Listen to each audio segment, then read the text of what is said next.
어머니, 방 청소 좀 해야 하니까 좀 비켜주세요. 내 방은 내가 아침에 정리했어. 청소할 거 없는데? 어머니 방에 냄새 나는 거 모르세요? 집 전체가 어머니 방 냄새 때문에 오염되는 것도 모르시나? 무슨 냄새가 난다고 그러는 거니? 나 매일같이 샤워도 하는데. 어머니, 청소 방해하시지 마시고 어머니는 어디 나가실 때도 없으세요. 매일 집에만 계시니까 제가 숨을 못 쉬겠어요. 며느리가 왜 이렇게 시어머니를 무시하는 걸까요? 오늘 이야기를 끝까지 들어주시면 이들의 사연을 알게 될 거예요. 여러분의 한 번의 좋아요와 구독과 알림 설정까지 부탁드릴게요. 이야기 시작합니다. 70세 한동수와 68세 김미자 부부는 지역에서 손꼽히는 재산가였다. 넓은 땅과 여러 채의 건물을 소유한 이들은 경제적으로는 성공한 삶을 살아왔다. 하지만 그들의 가정에는 돈으로 메울 수 없는 깊은 상처가 있었다. 세 아들 중 큰아들 한준혁은 명문대를 졸업하고 대기업 부장으로 승진했다.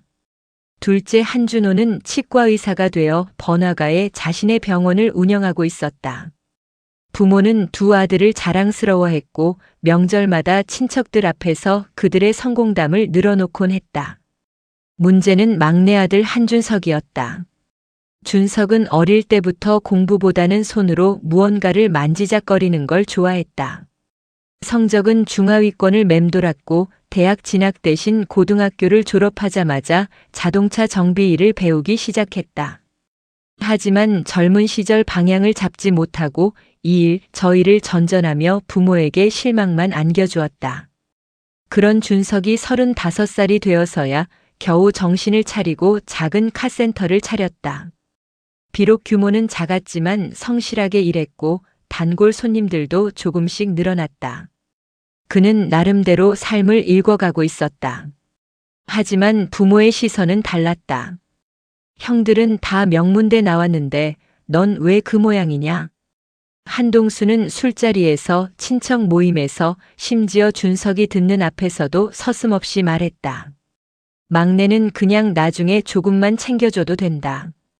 그 말은 준석의 가슴에 비수처럼 박혔다. 형들에게는 결혼할 때 아파트를 사주고 사업 자금을 대주면서도 자신이 카센터를 열 때는 내가 알아서 해라며 외면했던 아버지. 명절 때마다 형들의 자녀들에게는 용돈을 두둑이 쥐어주면서도 자신의 두 아이에게는 아빠가 벌어서 사줘라고 했던 어머니.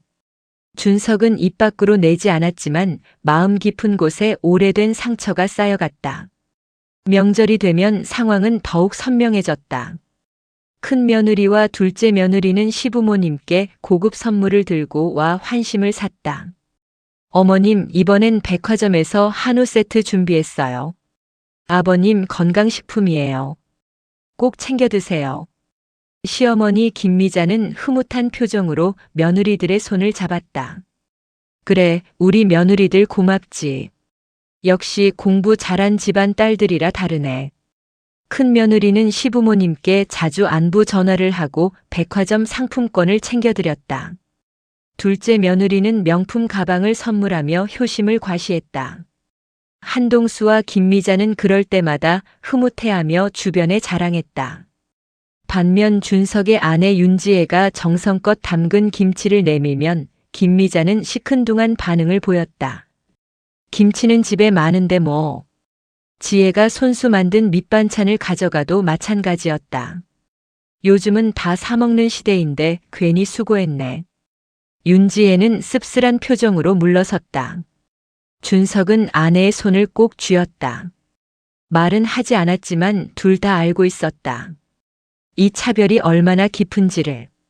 지난 추석 온 가족이 모인 자리에서였다. 한동수는 술이 거나하게 취한 상태로 손주들에게 세뱃돈을 나눠주기 시작했다.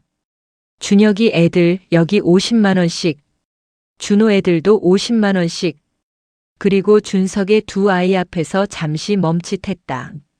너희는 10만 원씩. 식탁 위로 냉랭한 침묵이 흘렀다. 준석의 초등학생 딸아이가 고개를 푹 숙였다. 아들은 할아버지를 빤히 쳐다보다가 돈을 받지 않고 자리를 떴다. 준석은 참았다. 그날도 그 전에도 늘 참아왔다. 하지만 아이들이 상처받는 모습을 보는 건 참기 힘들었다. 아버지, 차별하지 마세요. 애들이 다 알아요. 준석이 조용히 말했다. 한동수는 코웃음을 쳤다. 차별? 형들은 그만큼 했으니까 받는 거지.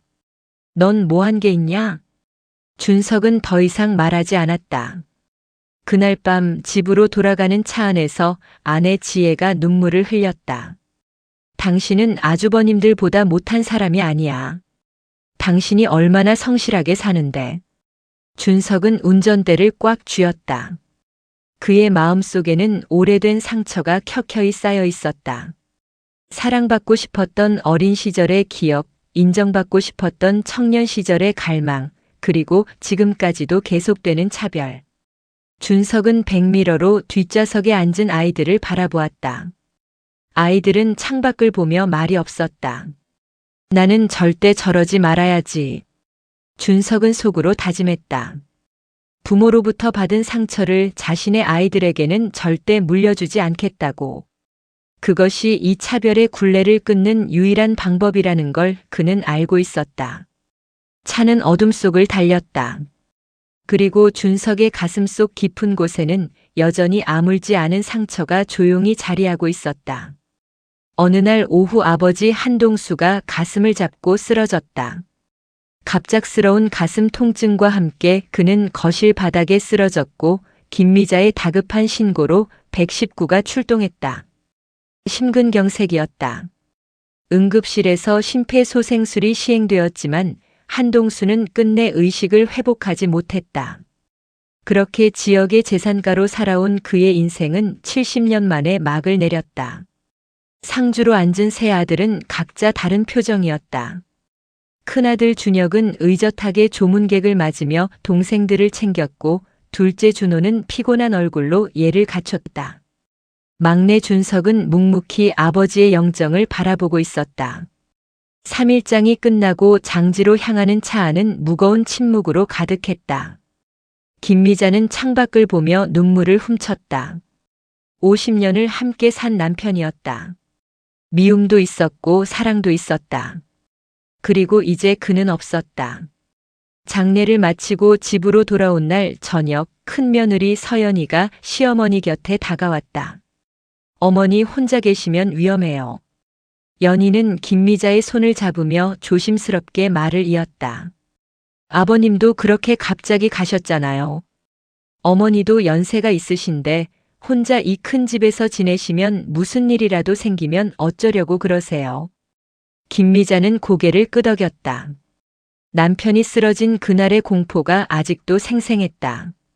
저희 집으로 오세요. 제가 잘 모실게요. 연희의 말에 김미자는 감동했다. 큰 며느리가 이렇게 효심이 깊었던가. 정말 괜찮겠니? 너희가 불편하지 않겠어? 무슨 말씀을요? 저희가 맞이인데 어머님 모시는 게 당연한 거죠. 준혁은 아내의 제안에 조금 망설였다. 동생들과 상의도 없이 결정하는 게 맞나 싶었지만 어머니의 안전을 생각하면 나쁜 선택은 아니었다. 어머니, 괜찮으시면 저희 집으로 오세요. 며칠 후 김미자는 큰아들 집으로 이사했다. 김미자가 살던 집을 처분하고 큰아들 준혁이네와 강남의 더 넓은 아파트로 이사를 하였다. 그 아파트의 안방이 시어머니 김미자의 공간이 되었다. 연희는 친절하게 짐을 정리해주고 손주들도 할머니를 반겼다. 그리고 일주일 후 세 아들이 모여 유산 분할 회의를 하기로 했다. 준혁이 서류를 펼쳐 보이며 말했다. 준호가 서류를 살펴보며 말했다. 생각보다 많네. 이걸 어떻게 나누지? 준혁이 신중하게 말했다. 법적으로는 어머니가 절반, 우리 셋이 나머지를 나누는 게 맞아. 근데 어머니 살아계시니까 일단은 어머니 명의로 두고 우리는. 그때 준석이 조용히 입을 열었다. 형들. 두 형이 준석을 쳐다봤다. 난 받을 자격 없어. 무슨 소리야? 준혁이 진심으로 놀란 표정을 지었다. 아버지 속만 썩였잖아. 공부도 못했고 방황도 했고 형들처럼 출세하지도 못했고. 준석아, 그게 무슨 말이야. 너도 아버지 아들이고 우리 형제야. 당연히 똑같이 나눠야지. 형, 됐어. 나도 알아. 아버지가 평생 나를 어떻게 생각했는지. 형들끼리 가져. 난 괜찮아. 준혁의 얼굴에 안타까움이 스쳤다. 아니야, 준석아. 아버지가 잘못하신 거야. 넌 잘못한 게 없어. 카센터도 성실하게 운영하고 가정도 잘 꾸리고 있잖아. 준호도 거들었다. 맞아. 형 말이 맞아. 우리 셋이서 공평하게 나누자. 하지만 준석은 고개를 저었다. 아니야. 내 마음이 편한 게 이거야. 그리고 큰형이 엄마도 모시고 살 거고 형들이 더 잘 쓸 거니까. 준석아. 준혁이 더 설득하려는 순간 거실 문이 열리며 큰 며느리 연희가 차를 들고 들어왔다. 무슨 얘기 중이에요? 준혁이 답하려는데 연희가 서류를 흘끗 보고는 말했다. 아, 유산 얘기. 막내 서방님 포기하신다고요? 연희의 입가에 미세한 미소가 스쳤다. 그럼 우리가 어머님 모시는 거니까 우리 쪽 몫이 좀 더 많아지는 게 맞지 않을까요? 여보. 준혁이 아내를 제지했다. 무슨 소리야? 준석이가 포기한다는데 우리가 더 가져간다고. 그건 아니지. 당신은 왜 그래요? 우리가 어머니 모시는 거 얼마나 힘든 줄 알아요? 당연히 그에 대한 보상이 있어야죠. 준호가 불편한 표정으로 말했다. 형수님, 그건 좀. 당신은 입 다물어요. 당신도 그 생각하고 있으면서. 준호의 얼굴이 붉어졌다. 준혁이 단호하게 말했다. 여보, 지금 그런 얘기 할 때가 아니야. 나가 있어. 당신 정말 답답하네. 동생들 챙긴답시고 우리 손해보게 할 거예요? 연희는 못마땅한 표정으로 거실을 나갔다. 준혁은 깊은 한숨을 쉬었다. 미안하다. 내가 저 사람이랑 이따 다시 잘 얘기할게. 준석은 쓴웃음을 지었다. 준혁이 준석의 손을 잡았다. 준석아, 내가 받을 거 받아야 해. 아버지가 너한테 잘못하신 거 형도 다 알아. 너네 단칸방에 살고 힘든 거 다 아는데 그래서 더 챙겨줘야지. 왜 스스로 포기하려고 해? 형. 일단 오늘은 여기까지 하자. 다시 생각해봐. 너가 정말 원하는 게 뭔지. 회의는 그렇게 흐지부지 끝났다. 집으로 돌아가는 차 안에서 준석은 운전대를 꽉 쥐었다. 아내 지혜가 조심스럽게 물었다. 큰아주버님은 진심으로 당신 걱정하시는 것 같던데? 응, 형은 원래 그래. 착해. 여보, 근데 왜 유산을 포기하려고 해? 우리가 솔직히 형제들 중 제일 힘들게 살잖아. 준석은 한참을 침묵하다가 말했다. 받으면 형수님이 형한테 계속 뭐라고 할 게 뻔하잖아. 그리고 형이 엄마도 모시고 살고. 형한테 미안해서라도 못 받겠어. 지혜는 남편의 손을 꼭 잡았다. 평생 차별받으며 살아온 남편. 이제는 권리를 포기하는 것조차 다른 사람을 배려하는 마음에서 비롯된 것이었다. 그날 밤 준혁의 집에서는 부부 싸움이 벌어졌다. 당신 왜 그래? 막내 서방님 내가 포기한다는데 받아야지. 그게 사람이 할 짓이야? 동생인데. 동생? 시아버지도 평생 무시한 동생 당신이 뭐라고 챙겨? 그러니까 내가 챙겨줘야지. 아버지가 잘못하신 거잖아. 연희는 팔짱을 끼고 냉소를 지었다.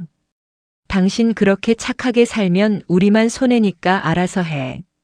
준혁은 깊은 한숨을 쉬었다. 아내의 욕심이 이렇게 컸던가.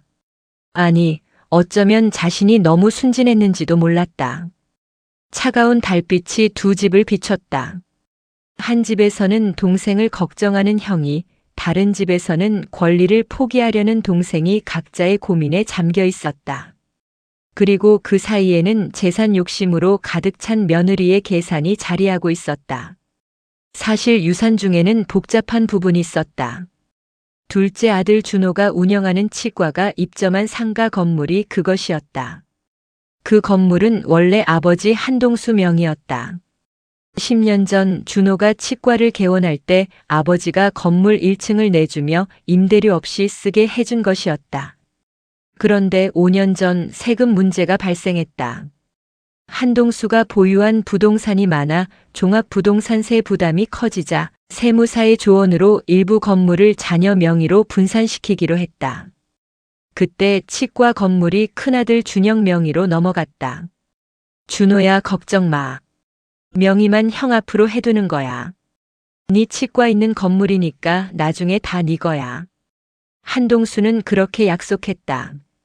준호도 아버지와 형을 믿었다. 준영 역시 동생을 위해 명의만 빌려준다는 생각이었다. 하지만 한동수가 갑자기 세상을 떠나면서 상황이 달라졌다. 어느 날 오후 큰며느리 서연이가 준호의 치과를 방문했다. 진료가 끝난 시간이었고 둘째 며느리 최은정이 데스크에서 회계 정리를 하고 있었다. 동서 바빠? 어머 형님. 갑자기 웬일이세요? 그냥 지나가다가 들렀어. 잠깐 얘기 좀 할까? 두 사람은 치과 상담실에 마주 앉았다. 연희는 주변을 둘러보며 말했다. 여기 참 잘 꾸며놨네. 환자 많지? 그럭저럭요, 요즘 경기가 안 좋아서. 에이, 겸손은. 동서네가 얼마나 잘 버는데. 연희는 차를 한 모금 마시고는 본론을 꺼냈다. 동서, 사실 오늘 온 건 임대료 때문에 왔어. 이렇게 환자가 많은데 언제까지 날로 먹을 생각이야? 무슨 소리세요? 이 치과 건물. 지금 이 건물 명의가 우리 남편 앞으로 돼 있잖아.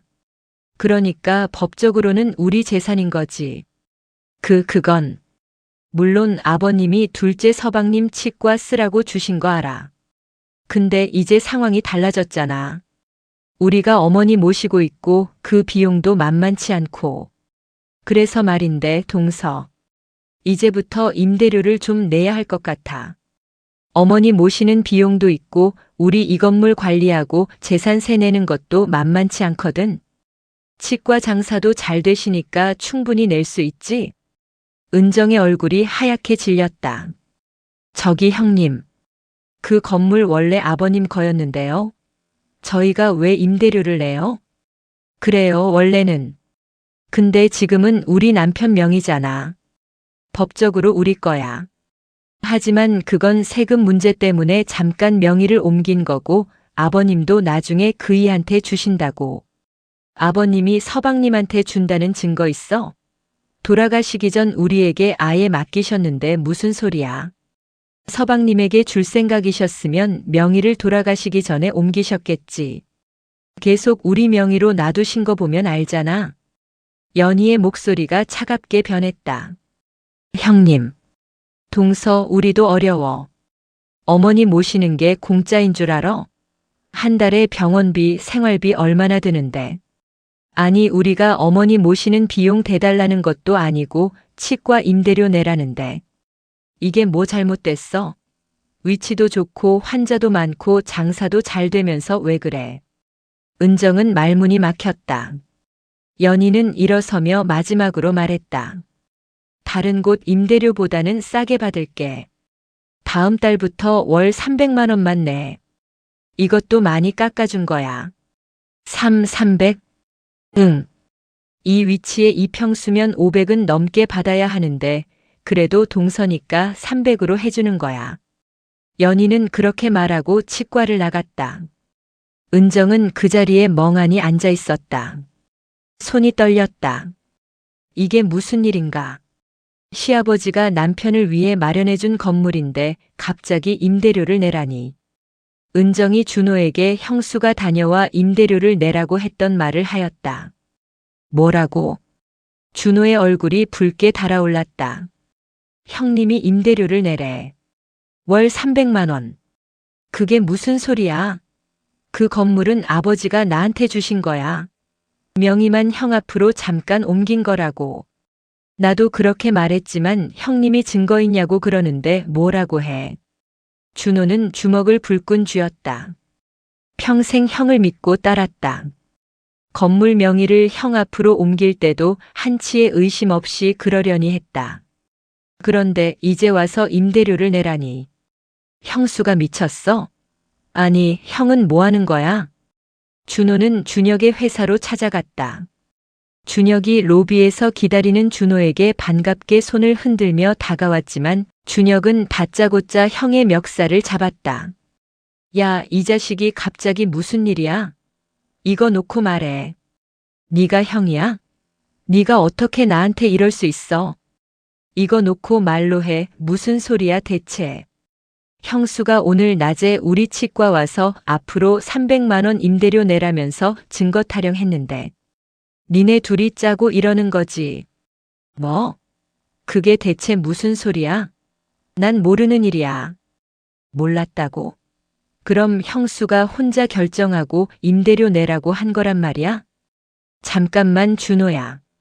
내가 집에 가서 확인해 볼게. 그 건물 아버지가 나한테 주신 거잖아. 형도 알잖아. 알아. 내가 확인해 볼게. 진정해. 한편 준혁의 집에서는 또 다른 부부 싸움이 벌어지고 있었다. 당신 준호한테 임대료 받겠다고 했어? 준혁이 아내를 다그쳤다. 연희는 태연하게 대답했다. 응. 그랬어.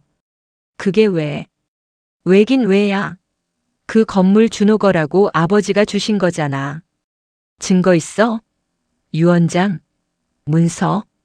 명의만 내 앞으로 해둔 거라고. 당신도 알잖아. 몰라. 지금 명의가 당신 앞으로 돼 있으면 당신 거야. 법적으로. 준혁은 머리를 감싸 쥐었다. 당신 지금 제정신이야? 동생한테 어떻게 그런 짓을 해? 나 당연한 권리 찾는 거야. 우리가 어머니 모시잖아. 그 비용 어디서 나와? 당신 월급으로 다 감당해? 그건 건물 임대료 받아서 어머니 모시는 비용 충당하는 게 뭐가 잘못됐어? 준혁은 할 말을 잃었다. 아내의 논리에는 일견타당한 구석이 있었다. 하지만 그건 동생을 배신하는 일이었다. 여보, 그건 아니야. 준호한테 미안해서라도 그럴 수 없어. 당신은 늘 그래. 동생들 챙긴답시고 우리만 손해보게 하잖아. 연희는 냉랭하게 말하고는 방으로 들어가 버렸다. 준혁은 거실에 혼자 남아 깊은 한숨을 쉬었다. 아버지가 돌아가시고 한 달 만에 가족이 이렇게 무너지고 있었다. 가족의 균열은 이제 시작에 불과했다. 건물명의 문제는 결국 해결되지 않았다. 준혁은 동생에게 건물을 돌려주고 싶었지만 아내 연희가 완강히 반대했다. 당신 미쳤어? 그게 얼마짜리 건물인데 그냥 넘겨줘? 원래 준호 거라니까. 증거도 없는 소리로 건물을 넘긴다고. 절대 안 돼. 부부 사이는 점점 악화되었고 준혁은 결국 동생에게 사과 전화조차 제대로 하지 못했다. 연희가 옆에서 감시하듯 지켜보고 있었기 때문이다. 준호는 형의 침묵을 배신으로 받아들였다. 형이 진짜 그럴 거야? 아버지 약속은 어떻게 되는 거야? 준호야, 시간을 좀 줘. 내가 형수를 설득해 볼게. 설득? 벌써 한 달이 지났어. 형은 형수 편이구나. 그게 아니라. 됐어. 형이랑은 이제 할 말 없어. 준호는 그렇게 전화를 끊었다. 그날 이후 두 형제는 연락을 끊었다. 명절에도 어머니 생신에도 두 사람은 서로를 피했다. 의절이었다. 준혁은 괴로워했지만 집에서는 아내의 눈치를 봐야 했고 동생에게는 면목이 없었다. 결국 그는 어느 쪽에도 속하지 못한 채 중간에서 무너져갔다. 한편 큰아들 집에서 지내던 시어머니 김미자는 점점 숨이 막혀갔다. 처음 며칠은 괜찮았다. 연희가 친절하게 식사를 챙겨주고 손주들도 반겼다. 하지만 건물 문제로 둘째 아들과 갈등이 생긴 후 분위기가 달라졌다. 어머니, 오늘은 제가 일찍 나가야 해서 아침 못 차려드려요. 냉장고에 있는 거 데워 드세요. 연희의 말투는 점점 사무적으로 변했다. 아침마다 혼자 식사를 하는 날이 많아졌고 저녁에도 연희는 피곤하다며 방에 들어가 버렸다. 엄마, 할머니가 또 TV 소리 크게 틀어놨어. 손주들도 불평하기 시작했다. 김미자는 조심스럽게 볼륨을 줄였다. 어느 날 저녁 김미자는 우연히 부엌에서 며느리와 손주의 대화를 듣게 되었다. 엄마, 할머니 우리랑 평생 같이 사는 거야? 글쎄 노인네가 뭐 늙어서 갈 데가 어딨겠니? 김미자는 가슴이 철렁 내려앉았다. 자신이 짐이 되고 있다는 걸 깨달았다. 다음 날 시어머니 김미자는 거실에서 TV를 보고 있었다. 연희는 시어머니에게 조심스럽게 말을 꺼냈다. 어머니, 왜 거실에서 이렇게 시끄럽게 TV를 보고 계세요? 어머니 방 TV 있으시잖아요. 거실 TV가 더 크고 보기 좋아서. TV가 나오기만 하면 됐지 화면이 크고 말고가 뭐가 중요해요? 거실 청소해야 하니까 방으로 좀 비켜주세요. 며느리의 짜증에 방으로 들어가 TV를 보고 있는데 얼마 뒤 며느리가 청소기를 들고 방문을 열었다. 어머니, 방 청소 좀 해야 하니까 좀 비켜주세요. 내 방은 내가 아침에 정리했어. 청소할 거 없는데? 어머니 방에 냄새 나는 거 모르세요? 집 전체가 어머니 방 냄새 때문에 오염되는 것도 모르시나? 무슨 냄새가 난다고 그러는 거니? 나 매일같이 샤워도 하는데 어머니 청소 방해하시지 마시고 어머니는 어디 나가실 때도 없으세요? 매일 집에만 계시니까 제가 숨을 못 쉬겠어요. 같이 살자 할 땐 언제고 큰며느리는 대놓고 시어머니를 무시하고 있었다. 며칠 후 김미자는 집을 싸고 둘째 아들 준호의 집으로 갔다. 준호와 며느리 은정은 시어머니를 맞았지만 표정이 밝지 않았다. 어머니, 안방 쓰세요. 은정은 예의 바르게 말했지만 목소리에 온기가 없었다. 김미자는 알았다. 이 집도 자신을 환영하지 않는다는 것을. 며칠이 지나자 은정의 부담스러운 표정이 더욱 드러났다. 어머니, 식사 입맛에 맞으세요? 그래, 잘 먹었다. 다행이네요. 은정은 그렇게 말하고는 재빨리 자리를 떴다. 시어머니와 단둘이 있는 게 불편한 듯 했다.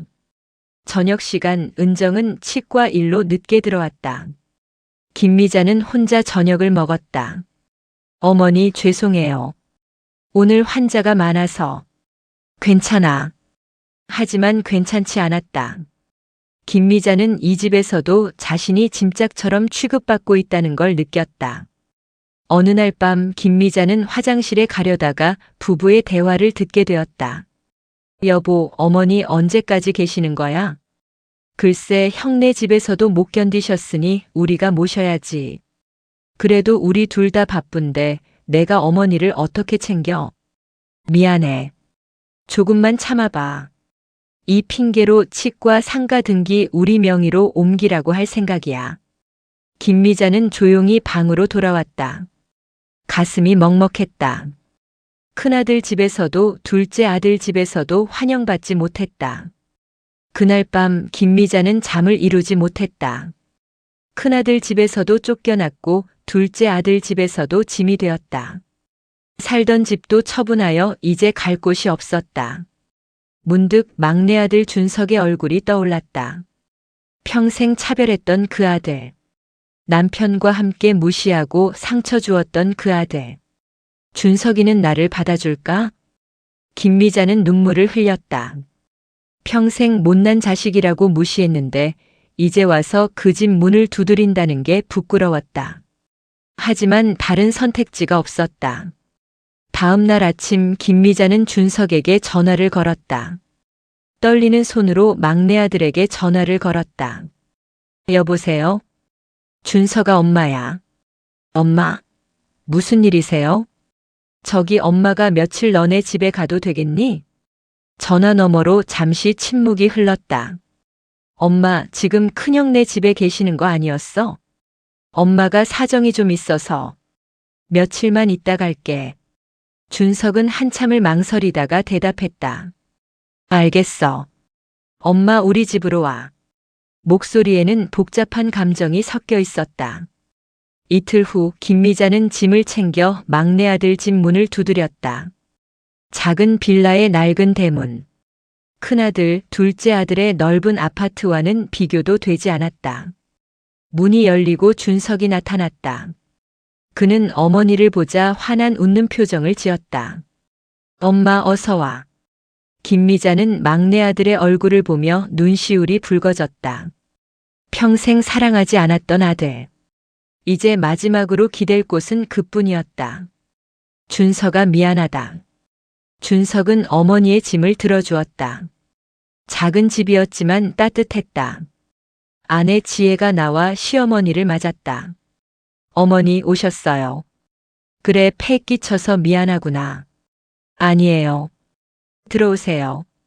김미자는 막내 아들 집 작은 안방에 들어앉았다. 평생 이 아들을 무시하며 살았는데 이제 이 집의 신세를 지게 되었다. 그녀는 창밖을 바라보며 생각했다. 남편과 함께 심었던 차별의 씨앗이 이런 결과를 낳았다는 것을. 사랑했던 큰아들, 둘째 아들은 그녀를 짐으로 여겼고 무시했던 막내 아들만이 마지막으로 문을 열어주었다. 김미자의 눈에서 뜨거운 눈물이 흘러내렸다. 엄마, 집이 좁아도 괜찮아. 여기서 편히 지내요.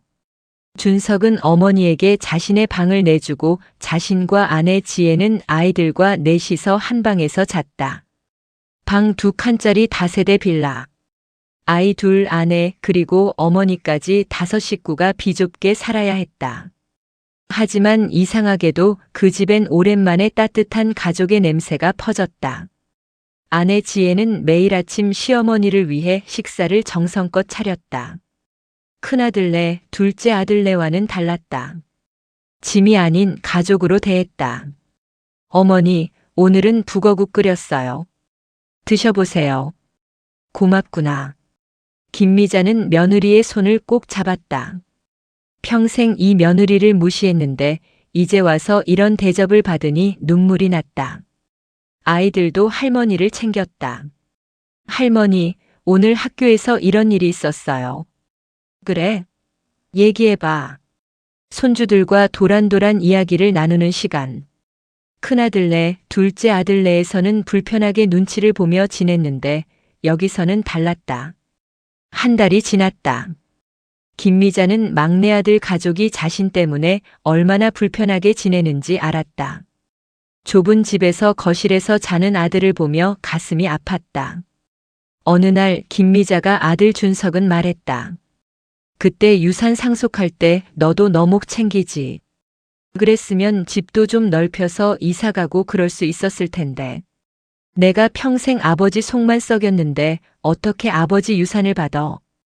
그래도 이 비좁은 집에서 나까지 들어와 살아서 집이 더 좁잖니. 지금이라도 큰형한테 유산 조금이라도 달라고 해보는 게 어떠니? 준혁이가 그래도 애는 착해서 나까지 너희 집에 사는 거 알고 있는데 모른 척하진 않을 거야. 어머니 김미자의 말에 준석은 결심하였다. 형한테 가봐야겠다. 그는 형 준혁을 찾아갔다. 형의 넓은 아파트 거실에서 두 사람은 마주 앉았다. 형, 할 말이 있어서 왔어. 그래, 말해봐. 포기했던 유산 다시 받고 싶어. 준혁은 놀란 표정을 지었다. 갑자기 왜? 엄마 모시고 사는 몫으로. 우리 집 너무 좁아. 애들도 불편해하고 엄마도 편히 못 쉬셔. 준석의 목소리는 담담했지만 절실함이 묻어났다. 준혁은 잠시 생각하다가 고개를 끄덕였다. 그래, 당연하지. 너가 어머니 모시는데 당연히 받아야지. 형, 내가 엄마랑 너희 가족들 다 같이 지낼 수 있는 아파트 알아볼게. 원래 내 몫이었으니까. 준석은 형의 손을 잡았다. 고마워, 형.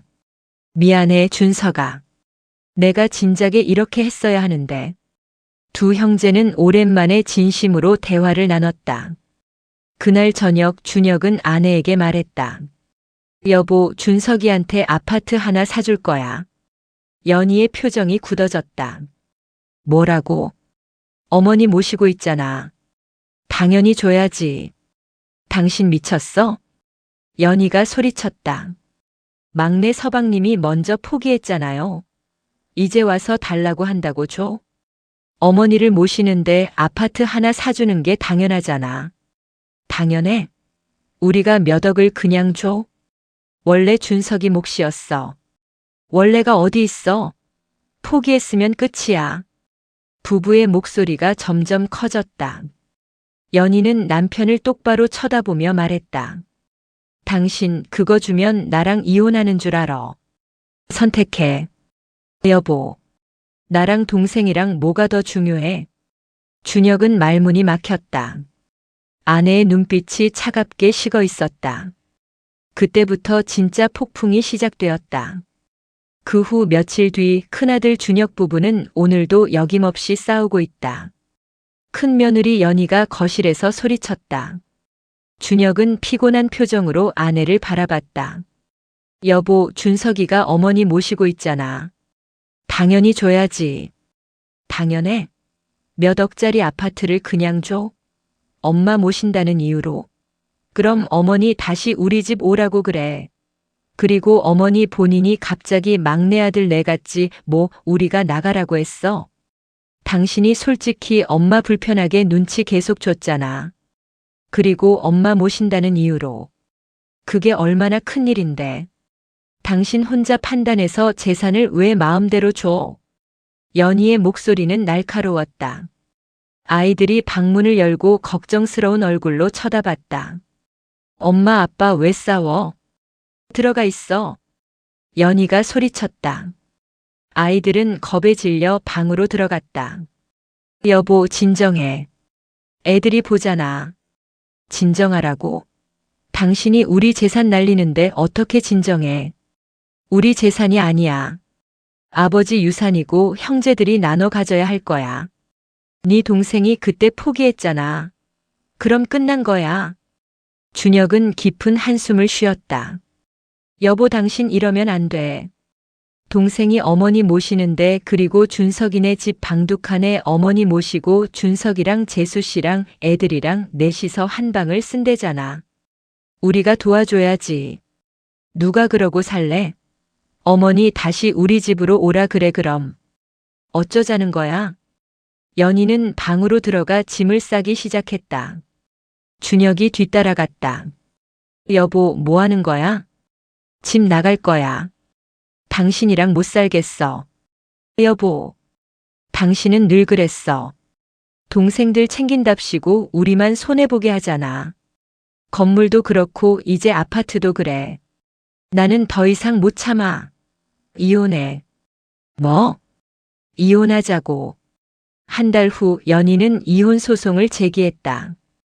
그녀는 승산이 있다고 생각했다. 남편 명의의 재산이 상당했고 자신이 양육권을 가져오면 위자료와 재산 분할로 충분히 살 수 있을 거라 계산했다. 하지만 현실은 달랐다. 둘째 아들 준호가 유산 분할 소송을 제기하면서 모든 것이 꼬이기 시작했다. 형제분이 포기했어도 법적으로 유효한 문서가 없으면 소송이 가능합니다. 변호사의 말에 준호는 유산 분할 소송을 제기했다. 법원은 준석의 구두 포기가 법적 효력이 없다고 판단했다. 피상속인 한동수의 유산은 배우자 김미자에게 3분의 1, 자녀 3인에게 각 9분의 2씩 분할한다. 결국 유산은 세 형제가 공평하게 나눠 갖게 되었다. 문제는 준혁 명의로 되어 있던 재산 대부분이 실은 아버지의 유산이었다는 점이었다. 치과 건물처럼 세금 문제로 명의만 옮겨놓은 것들이 많았다. 법원의 판결로 그 재산들은 다시 3등분되었고 준혁이 실제로 가진 재산은 연희가 생각했던 것의 3분의 1에 불과했다. 이혼 재판에서 연희는 경악했다. 재산 분할 대상은 피고 단독 명의의 재산의 하나입니다. 피상속인으로부터 받은 유산은 제외됩니다. 그럼 남는 게 뭐가 있어요? 연희가 소리쳤다. 변호사는 차갑게 대답했다. 이 아파트와 예금 일부입니다. 총액 약 5억 정도 되겠네요. 5억? 그게 다예요?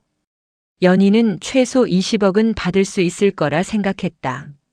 하지만 대부분의 재산이 시아버지 유산으로 분류되면서 재산분할 대상에서 제외되었다. 결국 연희가 받은 건 재산분할금 2억 5천, 그리고 두 아이의 양육권이었다. 양육비는 월 200만 원으로 책정합니다. 연희는 법정을 나서며 무너졌다. 큰 집도 여유로운 생활도 모든 것이 사라졌다. 2억 5천으로는 서울에서 아이 둘 키우며 살기 빠듯했다. 더 큰 문제는 아이들이었다. 엄마 때문에 아빠랑 헤어졌잖아. 큰아들이 소리쳤다. 엄마가 욕심 부리지 않았으면 우리 가족 안 깨졌어. 딸도 엄마를 원망했다. 친구들한테 뭐라고 말해요? 부모 이혼했다고. 아이들은 엄마를 용서하지 않았다. 연희는 매일 밤 혼자 울었다. 시어머니 김미자는 막내 아들 집 거실에 앉아 생각에 잠겼다. 가장 가난했던 막내 아들. 평생 무시하고 차별했던 그 아들. 하지만 결국 그가 가장 부모를 귀하게 여긴 아들이었다. 큰아들은 이혼하며 가정이 무너졌고 둘째 아들은 재산만 챙기고 어머니를 외면했다. 오직 막내 아들만이 좁은 집에서도 어머니를 받아들이고 정성껏 모셨다. 준서가. 김미자가 아들을 불렀다. 응, 엄마. 엄마가 미안하다. 김미자의 눈에서 눈물이 흘러내렸다. 아버지 살아계셨을 때 평생 너를 무시하고 결국 내가 제일 효자였구나. 준석은 어머니의 손을 잡았다. 괜찮아, 엄마. 내가 어렸을 때 사고치고 엄마 아버지 속 썩인 일이 한두 번도 아니었는데. 늦었지만 엄마가 잘못했어. 정말 미안하다. 그날 밤 유산을 받고 이사한 작은 아파트 거실에는 뒤늦은 화해와 눈물이 흘렀다. 그리고 김미자는 깨달았다. 진짜 효자는 학벌이나 재산이 아니라 부모를 진심으로 귀하게 여기는 마음에서 나온다는 것을, 가족은 마음으로 이어진다는 걸 깨달았습니다. 재산은 나누면 끝이지만 정은 나눌수록 더 깊어집니다. 가까이 있는 사람일수록 더 따뜻하게 대해주는 마음, 그 마음이 결국 나를 지켜줍니다.